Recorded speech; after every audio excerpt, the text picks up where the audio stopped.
On the 12th of October, 1492, a sailor named Rodrigo de Triana spotted land from the crow's nest of the Pinta.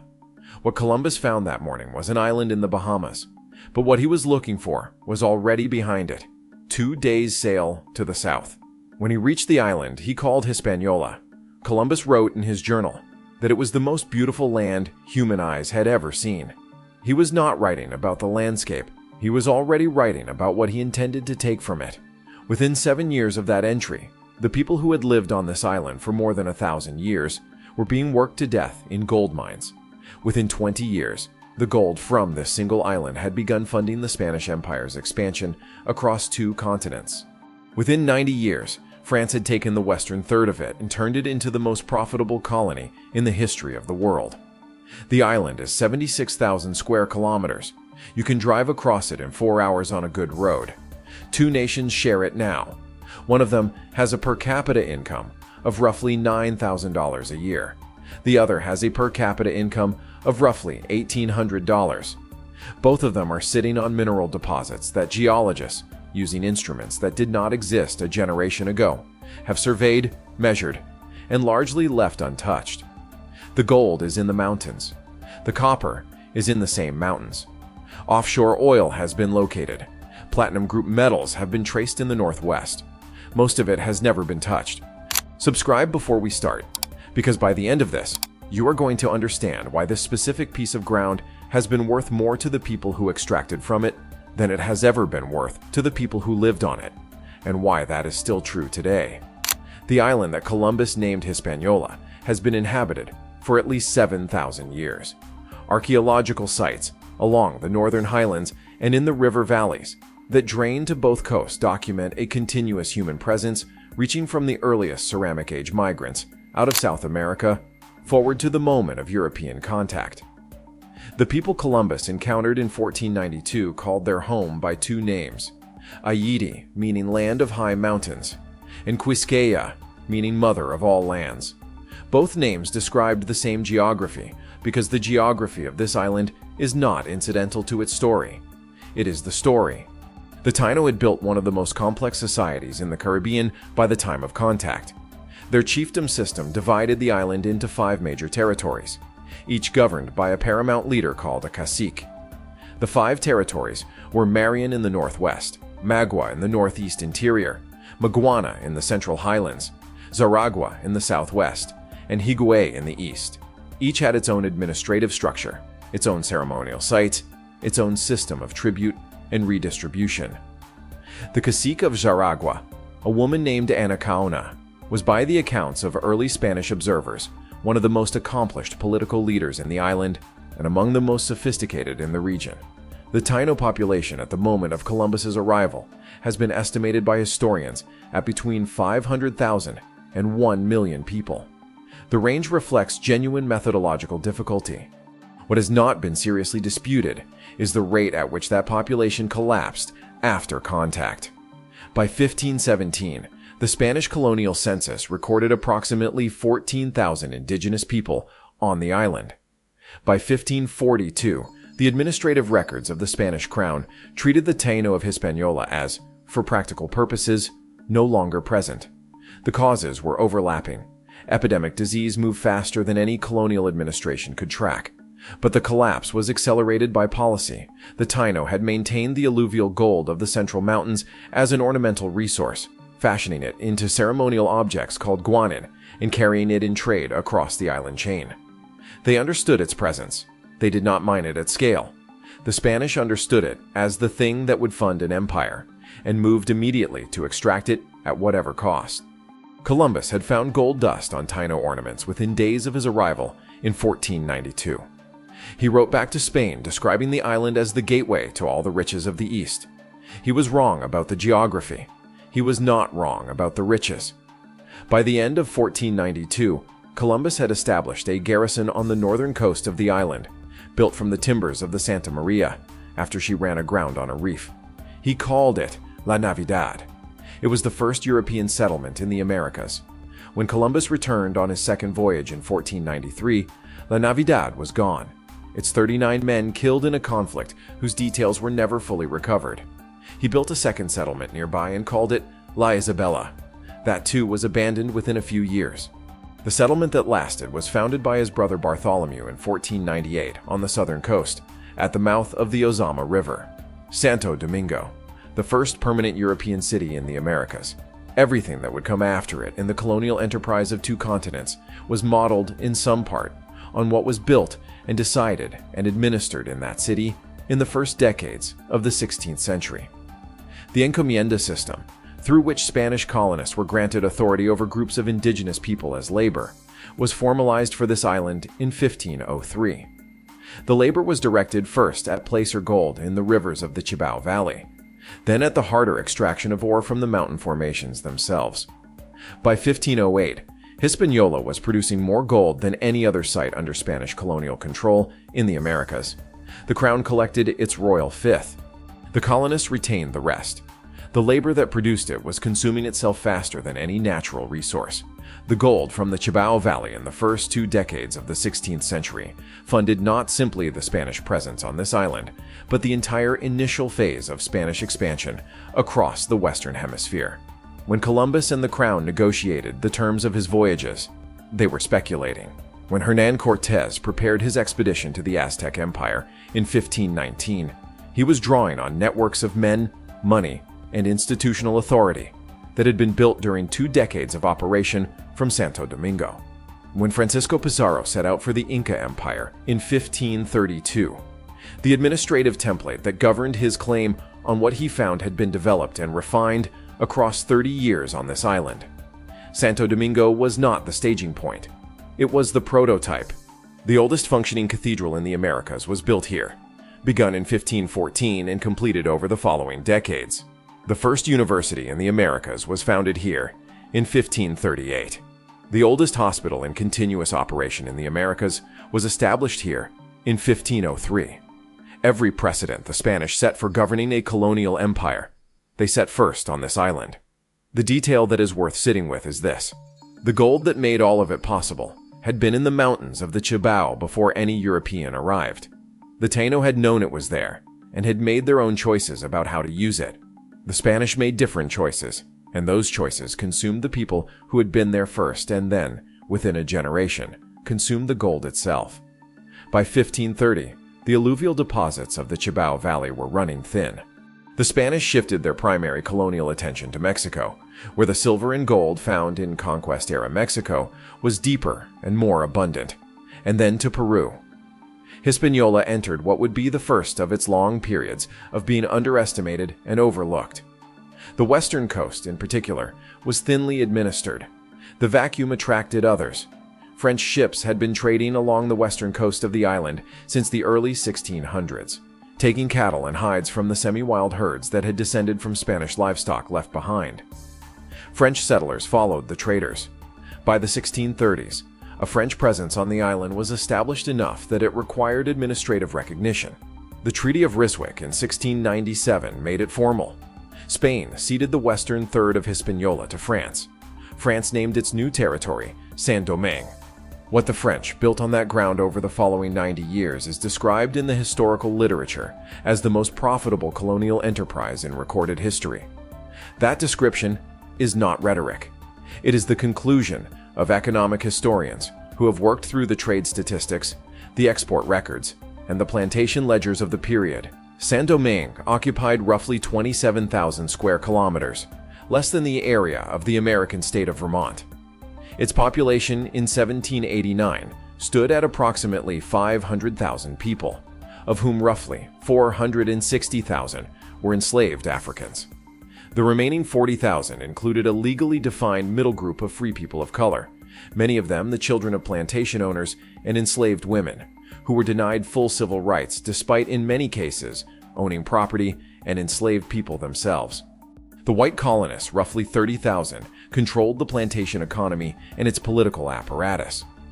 What those 500,000 people produced in 1789, most of them in conditions that contemporary European visitors described with consistent horror, was approximately 40% of all the sugar consumed in Europe. More than half of Europe's coffee came from this island. The colony's exports in a single year represented roughly 40% of France's entire foreign commerce. Its per-unit economic output per acre of agricultural land made it more valuable, by the metrics the 18th century used to measure such things, than any other piece of cultivated land in the world. The British did not miss this. During the Revolutionary Wars of the 1790s, when France was consumed by internal upheaval, the British made 3 separate military attempts to seize Saint-Domingue. They sent expeditionary forces in 1793, 1794, and 1797. They failed each time. The resistance they encountered from the island's population was organized and effective. The yellow fever that killed European soldiers in tropical climates was not. British losses in the Saint-Domingue campaigns, measured by men and expenditure, exceeded British losses in some theaters of the American Revolutionary War that received substantially more attention in British military history. Napoleon understood the arithmetic. When he came to power, he calculated Saint-Domingue as the commercial foundation of a revived French colonial empire in the Americas, with the Louisiana Territory serving as the agricultural support zone for the island's plantation economy. He sent his brother-in-law, Charles Victor Emmanuel Leclerc, to the island in 1801 with 43,000 soldiers and orders to suppress the rebellion that had been building there for a decade and restore the plantation system. Leclerc died of yellow fever in November of 1802. The army he commanded was progressively destroyed. Napoleon, facing the loss of Saint-Domingue and calculating Louisiana as commercially pointless without it, sold the Louisiana Territory to the United States in April of 1803 for 60 million francs. The United States doubled in territorial size not because Napoleon chose generosity, but because this island had defeated his army. The Haitian Revolution had begun on the 22nd of August, 1791, at a ceremony in the forest of Bois Cayman. It ended on the 1st of January, 1804, when Jean-Jacques Dessalines proclaimed the independence of Haiti, named for the Taino word Haiti. It was the first black republic in the history of the world, the first country in the Western Hemisphere to achieve independence through a successful revolt of enslaved people. The revolution had cost between 200,000 and 350,000 lives across all parties in 13 years of fighting. It had also reshaped the map of North America and removed France as a major power in the Western Hemisphere. The United States, itself a nation built partly on enslaved labor, did not recognize Haitian independence for 58 years. The recognition came in 1862, under Abraham Lincoln, partly because the South had seceded and the congressional opposition to recognizing a black republic had gone with it. For nearly 6 decades, Haiti existed in diplomatic isolation from its largest neighbor. France recognized Haitian independence in 1825.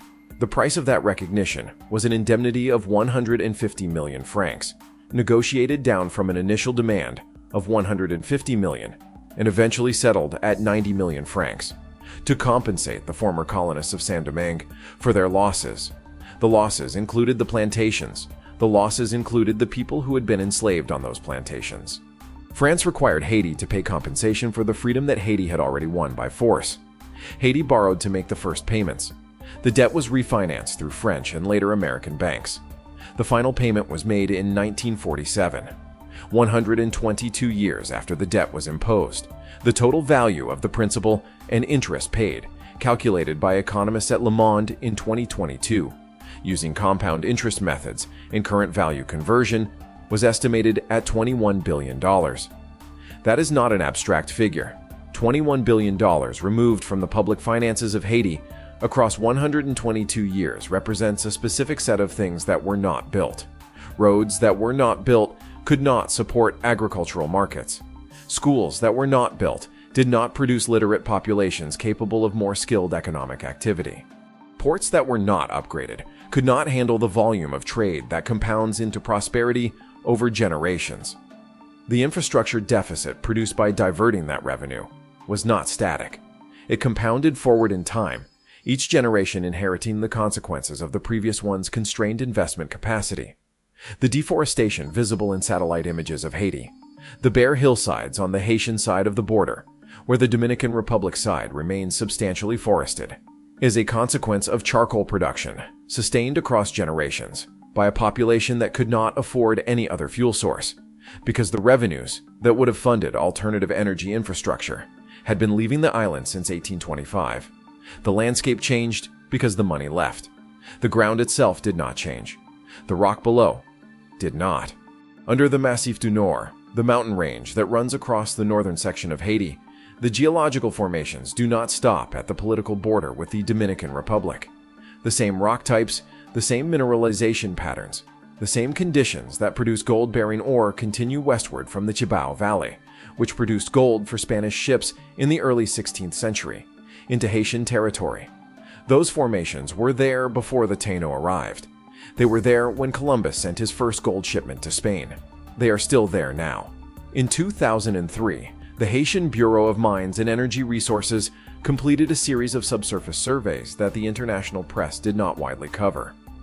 The surveys identified gold deposits in the Massif du Nord at grades that warranted commercial development. They identified copper deposits in the same region, frequently co-located with the gold in the porphyry formations that characterize mineralized zones of this type. They identified oil reserves in the cul-de-sac plain along the Dominican border, and in offshore formations in the Gulf of Gonave to the west. And they identified platinum group metal traces, including iridium, in the country's northwest, in the Artibonite region, in concentrations that were noted as requiring further investigation. The aggregate value of those identified deposits has been estimated by international mining consultancy firms at between $20 billion and $38 billion, with the range reflecting different methodological approaches and different price assumptions applied to each mineral. Haiti's gross domestic product in 2024 was approximately $19 billion. The ground under this country holds, by the mid-range of those estimates, more than a full year of the country's entire economic output. It has been measured. The locations are mapped. The samples have been analyzed. Mining companies have taken an interest. A joint venture involving Eurasian Natural Resources Corporation and VCS Mining received exploration permits for gold deposits in the Massif du Nord in 2011, in the period following the earthquake of January of that year, which had focused international attention on Haiti and had also, as major seismic events do, generated new subsurface data. The permits attracted controversy. Under existing Haitian mining law at the time, the government's share of future mining revenues from the permits was set at 2.5%. 2.5% of the production from deposits estimated at tens of billions of dollars. The figure was challenged in the Haitian Senate and in international coverage, but was not changed before political conditions on the island made continuing the project impractical. The permits remain on record. The deposits remain in the ground. What is not in place is the governance stability and the contractual framework that would allow Haiti to extract the value of what is under its own territory, at terms that translate into national revenue, rather than export receipts. Drop a like if you are still with this, because the eastern side of the island has a different answer to the same question, and it is on the ground right now. The Dominican Republic occupies the eastern two-thirds of Hispaniola, and sits on the same geological formations as its western neighbor. The Cordillera Central, the main mountain spine of the island, runs east to west without reference to the border drawn between the two countries in 1697. The mineralization conditions that produce gold-bearing rock are present on both sides of that border. What is different on either side is the institutional and political history that determines what happens to what is in the ground. The Pueblo Viejo mine in the province of Sanchez Ramirez, in the foothills of the Cordillera Central in the center of the Dominican Republic, is among the 20 largest gold mines in the world. It is operated by Barrick Gold Corporation of Canada in a joint venture with the Dominican state, with the state holding approximately 40% of the project through its ownership in a state mining company. The mine began large-scale production in 2012. In its first full year of significant operations, it produced approximately 580,000 ounces of gold. Over the following decade, it produced more than 4 million ounces of gold and more than 50 million ounces of silver. The Dominican government's revenue from the project has contributed several $100 million per year to the national budget during peak production years. The mine has not been without controversy. Environmental monitoring around the tailings facilities, water management in the local watershed, and community displacement from the original mining zone have all been subjects of legal and civil dispute within the Dominican Republic. The point is not that the extraction has been clean or uncomplicated. The point is that it has happened, and that it has generated revenue that has entered Dominican public finances, and that the same geological resource on the Haitian side of the same mountain range has generated no equivalent revenue for the Haitian public.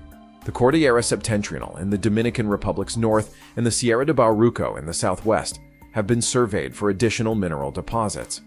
Gold has been identified in both ranges. Copper deposits have been located and assessed.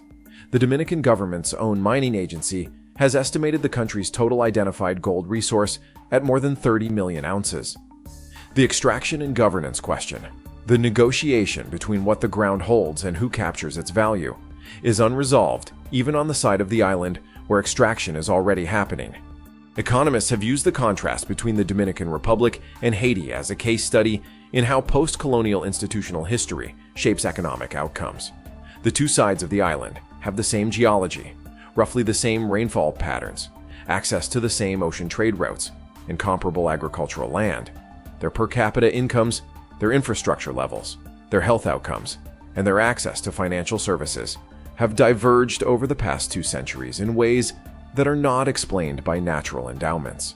They are explained by the Treaty of Ryswick in 1697, by the Haitian Revolution and the isolation that followed it, by the indemnity paid between 1825 and 1947, by American military occupation of Haiti between 1915 and 1934, and by a succession of governance failures on both sides of the border that have benefited external actors more than local populations. The satellite photograph that shows the Haitian border as a visible line where the trees stop and the bare hillside begins is reproduced in development economics courses regularly. It captures a difference made visible from space. It does not show what is under the mountains on both sides of that line, which can only be seen by instruments that read through rock.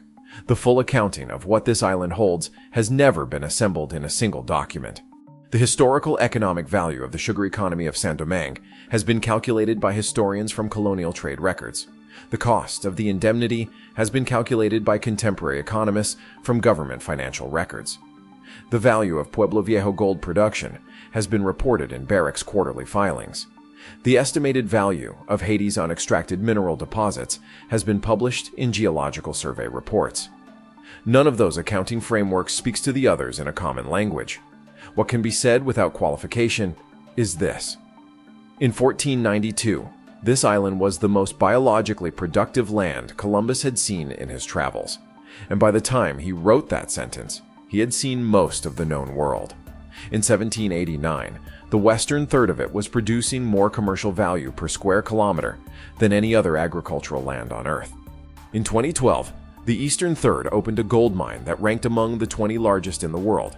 In 2024, the western side sits above mineral deposits conservatively estimated at more than the entire annual economic output of the country above them. All of those facts are simultaneously true. The island between those facts has not changed. What has changed 5 times over 5 centuries is who is measuring, what instruments they have, and whose interest the measurement serves. The oldest cathedral in the Americas is in Santo Domingo on the southern coast. You can walk through it today. The stone floor was laid in the 16th century, while Spanish ships were loading Cibao gold in the harbor 40 kilometers away. The building has been a UNESCO World Heritage Site since 1990. People photograph it every week without knowing what is in the mountain ranges visible behind it. The Taino name for this island was still Haiti, land of high mountains still. The mountains have not moved. The gold that Spanish miners worked in the Cibao Valley in 1508 was not the full extent of what those mountains contain. The geological surveys of 2003 confirmed that. The Pueblo Viejo mine confirmed it in production terms from 2012 onward. The identified deposits on the Haitian side, unmeasured in anything more than survey terms, confirm it in outline. 532 years after Columbus wrote in his journal that this was the most beautiful land human eyes had ever seen. What is under it has been measured by tools he could not have imagined, and the measurement confirms that he was standing above something that has not yet given up what it holds. The island is still there, the mountains are still there, the gold is still in the ground, the copper is still in the ground, the offshore formations are still in the water. The argument about who has the right to what is under this island has not been resolved in 532 years, and the people with the most legitimate claim to the answer are still waiting for a settlement that has not come. If you want to go through the Caribbean island by island, this is the channel that does it. Subscribe, and we will keep going.